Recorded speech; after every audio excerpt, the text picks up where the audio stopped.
In this video, we're going to show you how to program a servo motor.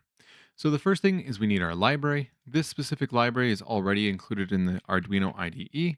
So you're going to go up to the top, hashtag include, and it is the inequality servo.h, and that is a lowercase e. The next thing we need to do is go and actually make a servo object so we can actually control that specific servo. So we're going to go servo, and then we can call it whatever we want. I'll just call it my servo for this case. It could be servo 1, whatever it might be. Now that we have this object created, we need to give it some information, which is just which pin is my servo attached to. So we're going to go into our setup because we only need to do it once. We're going to go my servo dot and attach. And then we can put what pin it's in. So if you have it to pin 9, you could put pin 9 there. You could also create a variable that would hold that number. And that's actually it. Now inside of my loop, I can go and make it move back and forth. If I just wanted to go to a certain starting place, I might actually go back to the setup for a moment here and say my servo dot right. And then we can say what angle do we want it to go to. Now you can't control how fast it gets here. That is the one downside. And it only goes from 0 to 180. So I'm going to write 0. So that'll be my starting place. Now a couple little things we can do. We can go into this loop and I could go my servo dot right, and I could write 180.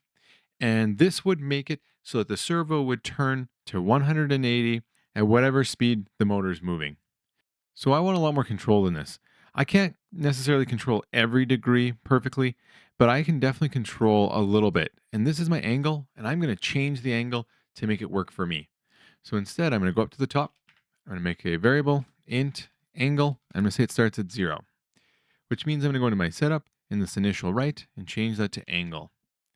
So now we know our angle starts at 0. And what I want the loop to do is I want the angle to go up. Let's just call it 10 degrees every time through the loop.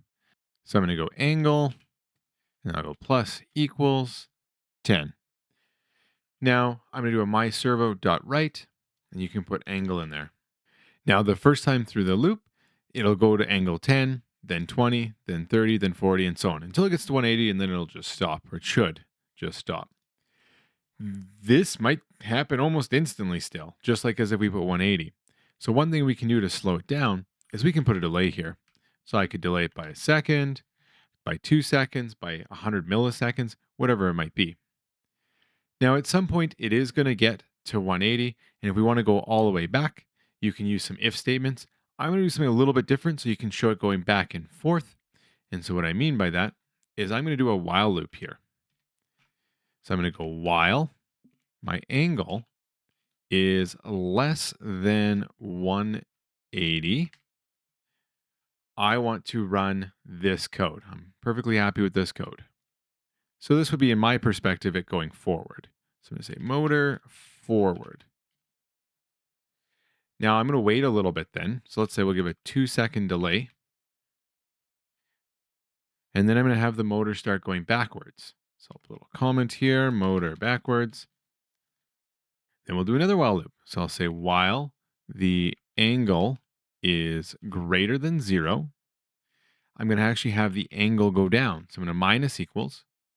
So I know at this point that my angle must be at 180. So that means that I'm going to go down to 170, 160, and so on and so forth. I'll again do the same delay of a second.